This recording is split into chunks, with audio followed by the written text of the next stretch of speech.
Bonjour à tous, Bonjour à tous. j'espère que vous allez bien, j'espère aussi que tu vas bien. Ouais, ça va bien et toi? Très bien, merci et toi Marie. Super. Merci. Bon, c'est parti pour ton témoignage. Yes. Bienvenue à Je t'encourage.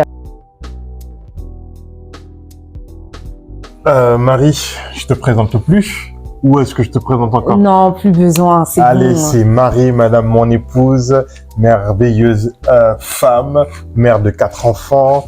Qu'est-ce que je peux dire encore de plus?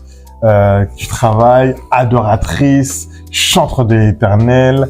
Quoi d'autre encore? Voilà, c'est bon, t'as dressé tout le portrait. Hein. T'es sûr? Ouais, et Christian, que je ne présente plus, serviteur de Dieu, un grand pianiste, de 4 enfants, mon merveilleux époux, mon mari, mon bébé.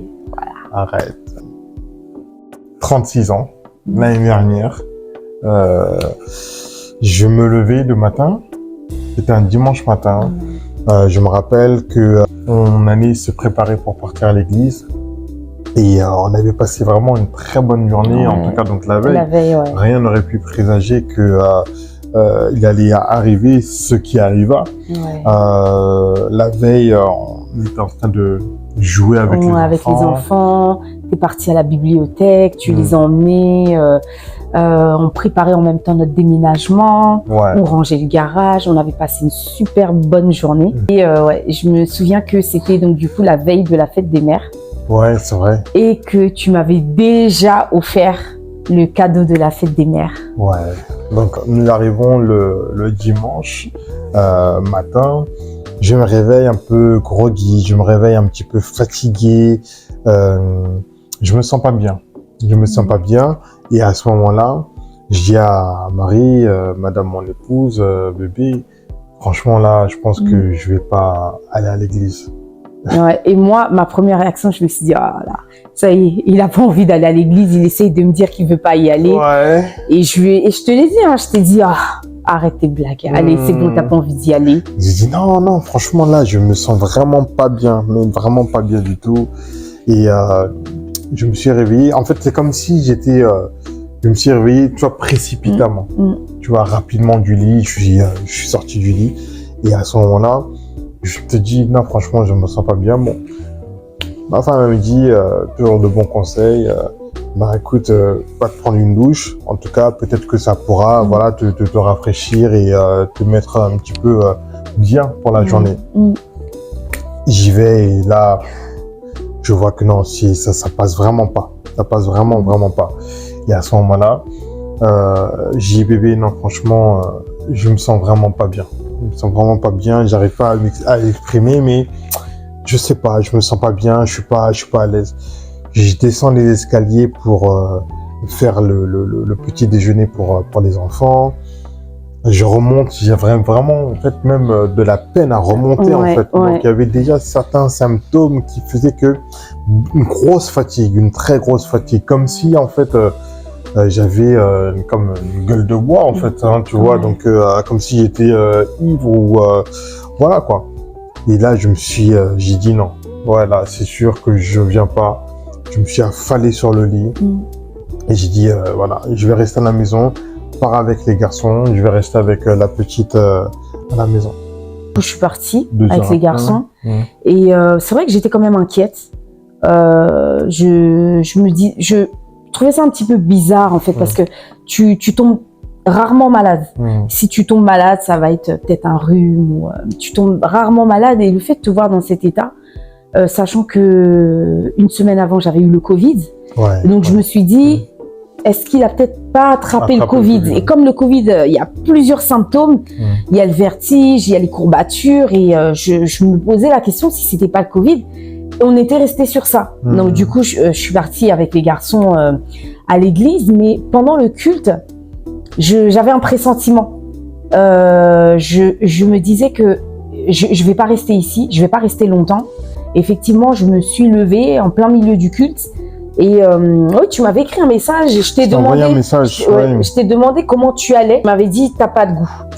C'est la réponse que tu m'avais donnée, c'était je n'ai plus de goût. Ah oui, parce que j'avais essayé de manger un petit peu et non, pareil, tu me dis t'as pas de goût. Je me dis bah c'est les symptômes du Covid en fait.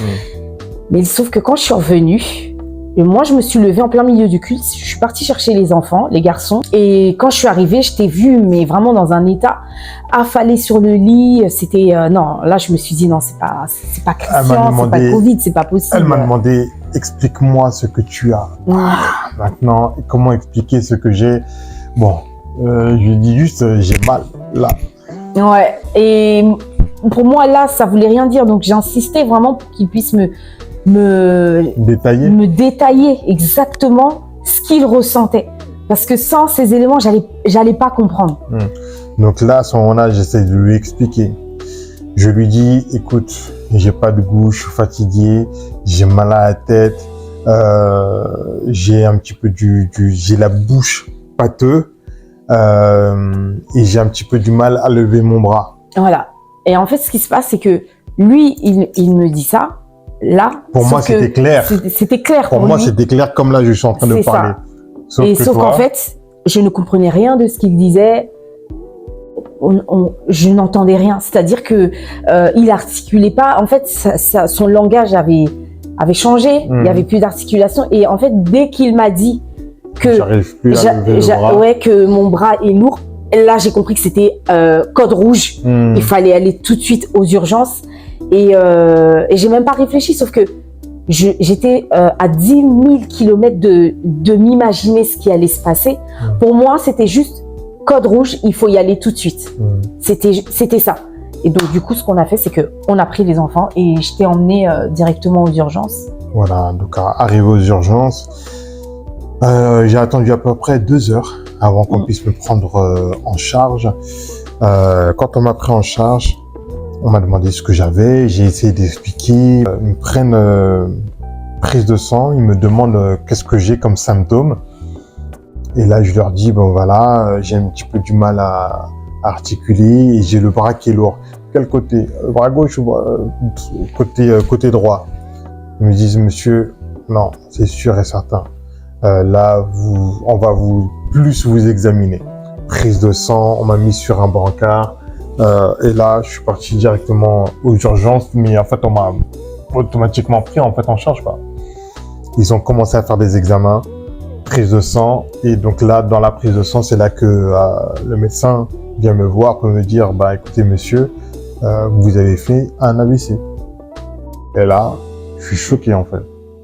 Je suis choqué parce que je me dis, mais attends, je tombe jamais malade. Je suis en bonne santé. Enfin, voilà, donc je fume pas, je bois pas, enfin, pas de trucs bizarres ou quoi que ce soit, tu vois. Ce qui s'est passé, c'est que moi, à ce moment-là, j'étais pas là. J'étais avec les enfants, donc on pouvait pas me laisser rentrer. Et pendant le temps où on était en train de l'examiner, je cherchais en fait un moyen de garde pour les enfants. Parce que là, ils avaient déjà... Non, ils n'avaient pas encore annoncé, c'est ça? Non, moi, on n'avait pas encore la certitude. Oui, voilà, c'est ça. On n'avait pas encore la certitude parce que moi, j'essayais de communiquer avec toi par message et tu m'avais juste envoyé un message en me disant ils m'ont dit peut-être un début de AIT ou de AVC. Il n'y avait pas, il y avait pas de certitude. Alors, sur le moment, je me suis dit début de AIT, début de AVC, bon, c'est un début, donc c'est pas ça. C'est comme ça que je me suis dit c'est un début, donc c'est pas ça. Alors ce que j'ai fait, c'est que j'ai pris le soin d'avertir les proches et de faire tout pour faire déposer, déposer les enfants. Et lorsque je suis arrivée du coup aux urgences, bah c'est à ce moment-là en fait que le médecin, voilà, c'est le médecin, le verdict était tombé. Et quand je suis arrivée, le médecin m'a dit, bon, écoutez, bah madame, votre mari a fait un AVC. Wow. Et là, gros choc. Mais gros vraiment, choc, ouais. Oui, je me suis écroulée, j'ai pleuré parce que effectivement, comme tu as dit, pas d'antécédents médicaux. Du jour au lendemain, en fait, il n'y avait aucun signe annonciateur. Il n'y avait absolument rien.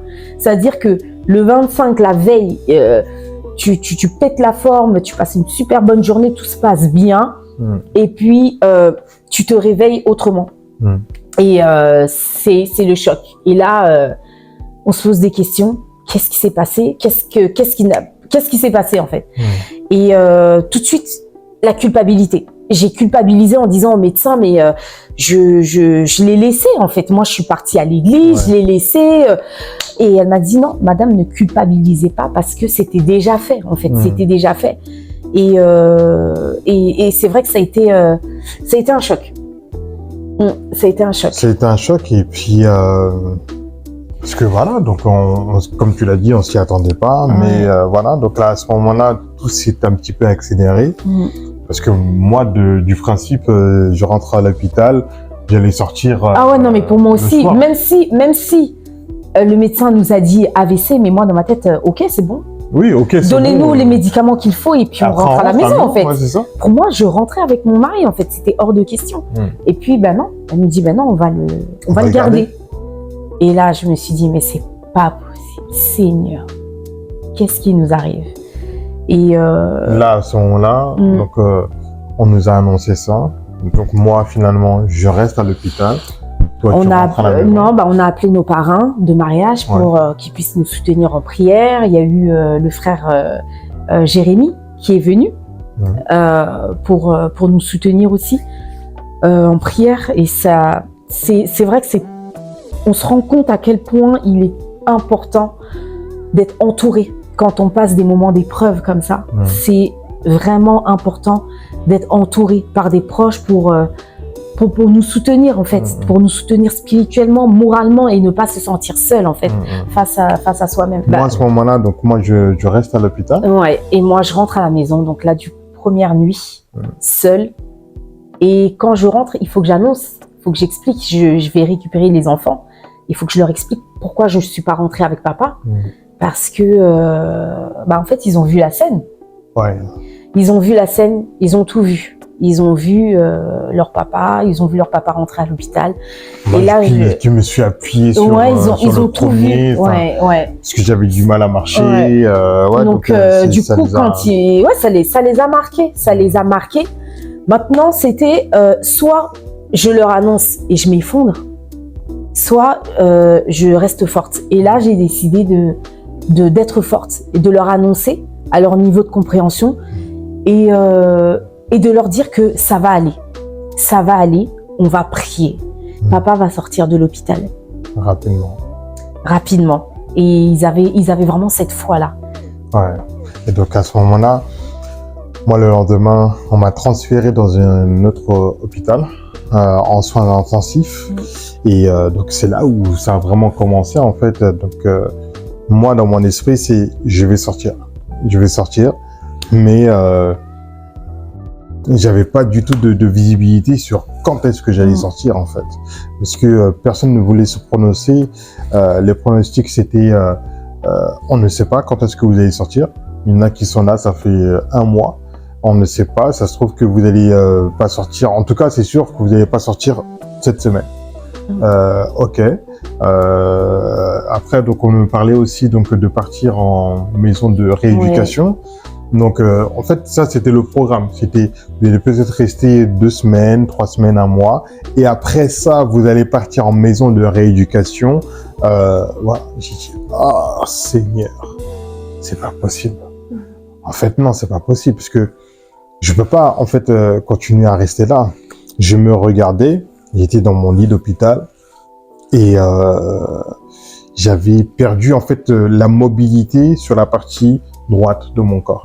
Donc ça veut dire que même pour écrire, j'écrivais comme un enfant de 3 ans, j'arrivais plus à tenir en équilibre, j'avais perdu l'équilibre, mobilité, voilà, donc impossible. Je marchais, j'avais même pas le droit de même me tenir debout, de marcher. Donc là, je me suis dit mais non, c'est pas possible. Et là, à ce moment-là, je me dis que bon, c'est une période que je vais avoir pour faire mon face-à-face avec l'Éternel, en réalité. Amen. Tu vois.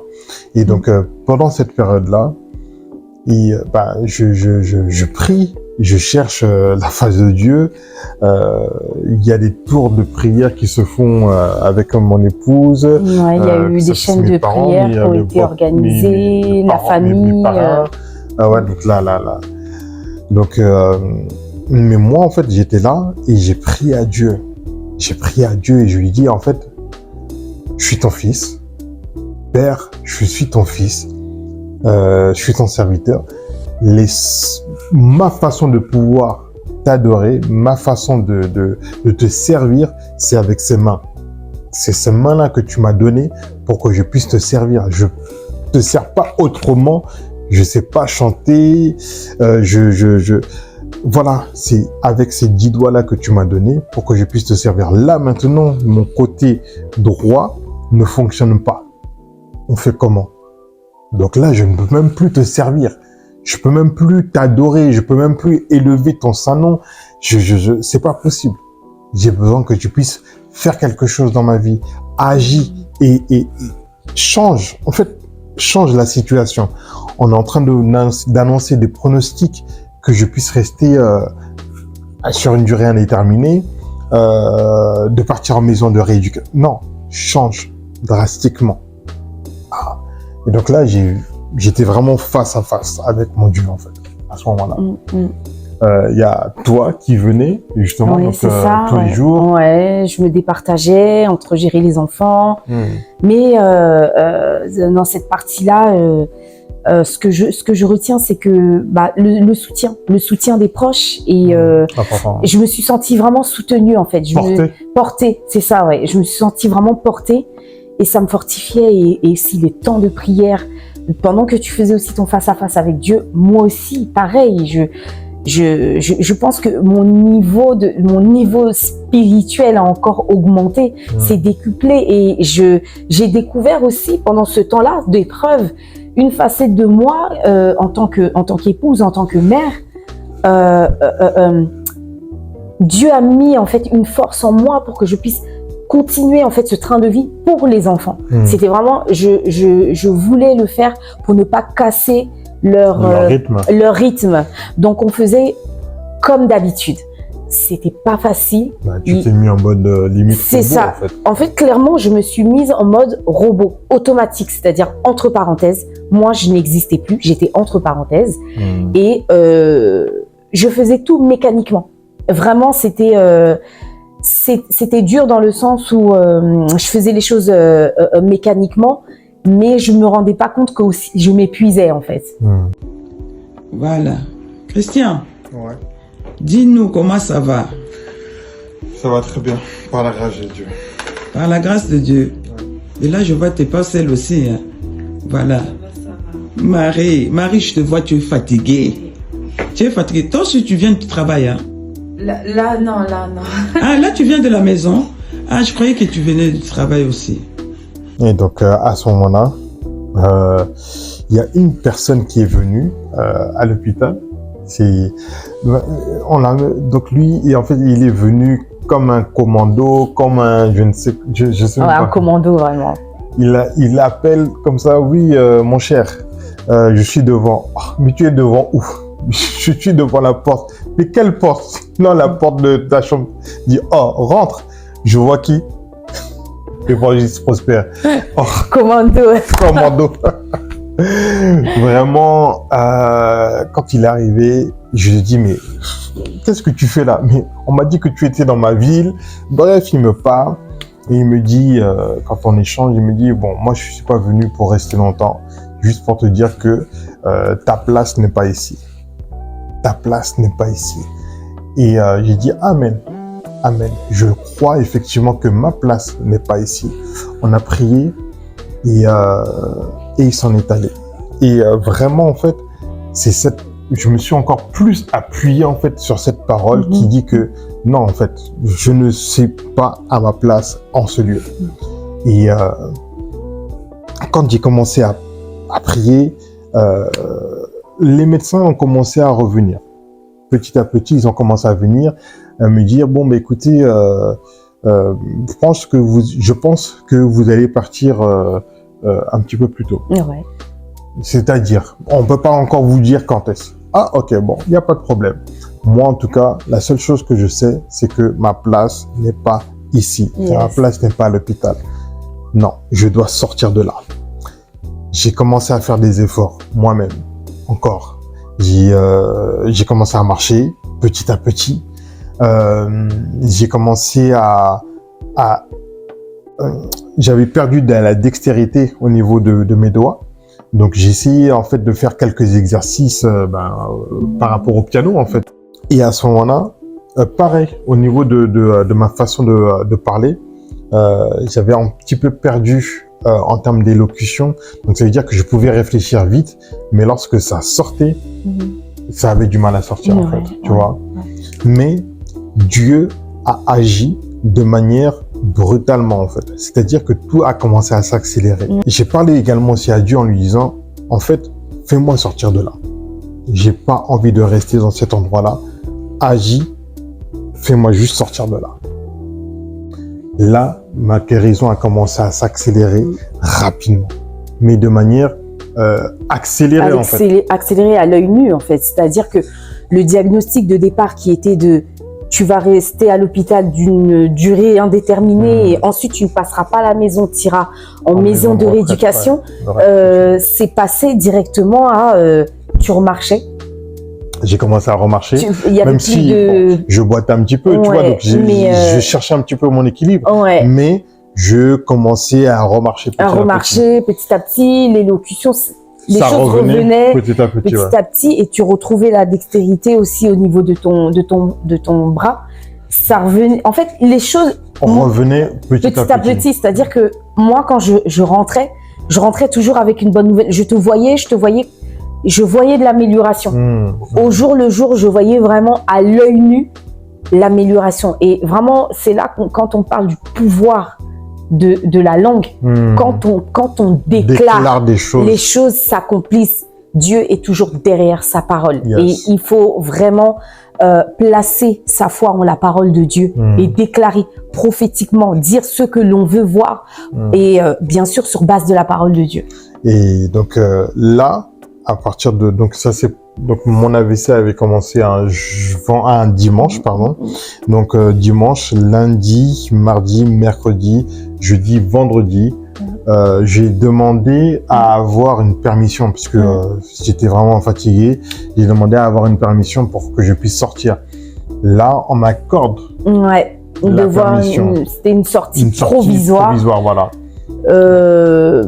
C'était censé être pour un jour. En fait, oui, c'était un jour. Je devais revenir en fait le lendemain. Le lendemain, voilà. C'était ça. Et le lendemain, le médecin nous appelle pour nous annoncer que il y a eu des examens qui ont été faits, qui sont très bons. Et monsieur n'a pas retourné à l'hôpital. Il peut rester à la maison. Et donc là, je dis merci Seigneur, parce que mon départ en fait a été le départ définitif de l'hôpital en réalité, parce que à ce moment-là, j'allais pas revenir en arrière. De la même manière que les enfants d'Israël sont sortis d'Égypte, ils sont pas revenus encore en Égypte, ils sont rentrés à Canaan. Et je rends gloire à Dieu parce que Dieu l'a fait dans ma vie. Dieu a fait en sorte que on a déclaré des paroles. Je me suis appuyé sur ce qu'il a dit. Quand on dit que par ses meurtrissures, nous sommes guéris, Amen. J'ai pu voir effectivement que par ses meurtrissures, effectivement, ça c'est pas. Il y a des miracles qui se font de tout à coup, comme il y a des miracles également aussi qui se font au fur et à mesure du temps. Donc voilà. Et moi, j'ai vu ça en fait. J'ai vu que mon rétablissement s'est fait de manière rapide parce que il y a d'autres personnes on me parlait que je puisse aller en maison de rééducation pour réapprendre à marcher, pour réapprendre à tenir juste un stylo. Mais non, en fait, Dieu a fait en sorte que il puisse renouveler à l'intérieur de moi tout. Il puisse renouveler tout ce qui était à l'intérieur de moi, que ça puisse être mes membres, ma jambe, que ça puisse être mes mains, il puisse tout renouveler. Et non, Dieu est bon, il est vraiment capable de tout. On a expérimenté en fait le Dieu de miracles, le Dieu du tout à coup, le Dieu de, il est vraiment celui qui guérit. Il est le même hier, aujourd'hui et éternellement. Yes. Ça c'est quelque chose que on pourra jamais me l'enlever en fait. C'est que là, à ce moment-là, j'ai dit, ok, maintenant que tu agis dans ma vie, avant, c'est vrai que je servais Dieu, mais là, j'ai dit que non, je vais le servir, mais vraiment tout entier, en fait. En fait, c'est vraiment, je pense que c'est là que mon témoignage, je sais pas comment je pourrais appeler ça, mais en tout cas que j'ai décidé de vraiment encore plus le suivre, en fait. Yes. Encore plus le suivre. Voilà. Ouais. Et c'est vrai que ça a été, cette épreuve a été pour chacun d'entre nous, hein, même pour les enfants, c'est inoubliable. Ils ont vu, ils ont mis aussi leur foi en action. Si j'ai une petite anecdote, le médecin qui m'annonce que Christian ne sortira pas, pas ce mois-ci, en fait, peut-être le mois prochain, on verra. Mais quoi qu'il arrive, il ira en maison de rééducation. Et il s'avère que c'était tombé l'anniversaire de notre fils aîné. Ouais. Et moi, quand j'entends ça, ça me fait mal parce que je comprends que Christian ne sera pas à l'anniversaire de son fils. Et je dois lui annoncer ça. Et donc, du coup, en fait, ce qui se passe, c'est que quand le médecin nous donne un diagnostic, en fait, c'est la voix du médecin qui crie plus fort que la parole de Dieu. Et c'est là, en fait, qu'il faut... Parce que la voix du médecin a aussi un poids, en fait. Exactement. En fait, a même une condamnation, si je peux dire ça. C'est ça. Oui, ça. a même une condamnation, en fait, parce que il va annoncer quelque chose sur ta vie. Il va te déclarer, en fait, que non, il va pas sortir. Non, il ne sera pas là d'ici un mois. Donc, ne vous attendez pas à ce qu'il puisse revenir. Donc, il déclare des choses. C'est ça. C'est ça. Ah, mais non. Et là, moi, ce que j'ai fait, c'est que au moment où il me dit ça, j'ai accepté. Je me suis dit, c'est pas possible. Bon, je vais l'annoncer à mon fils. Et ce qui m'a surpris, c'est sa réaction. C'est-à-dire que je suis allée vers lui, je lui ai dit, bon, écoute, Josh, papa ne sera pas là à ton anniversaire. Il sera encore à l'hôpital, mais ne t'inquiète pas. On va l'appeler en visio, t'inquiète pas, on va l'appeler, il va chanter joyeux anniversaire avec toi. Et là, Joshua me regarde, il a comme un moment de réflexion, il me regarde, et puis je vois l'enfant se mettre à genoux et dire, Seigneur, je sais que papa sera là à mon anniversaire, Amen. Au nom de Jésus-Christ. Amen. Amen. Amen. Et là, je l'ai regardé, je me suis dit, mais est-ce qu'il a compris en fait ce que j'ai dit? Mais c'est ça la foi. C'est ça la foi. Et pourtant, je suis sa mère. Il est censé écouter ce que je dis, croire en ce que moi je dis. Mais non, c'est sa foi qui a crié plus fort que ma voix.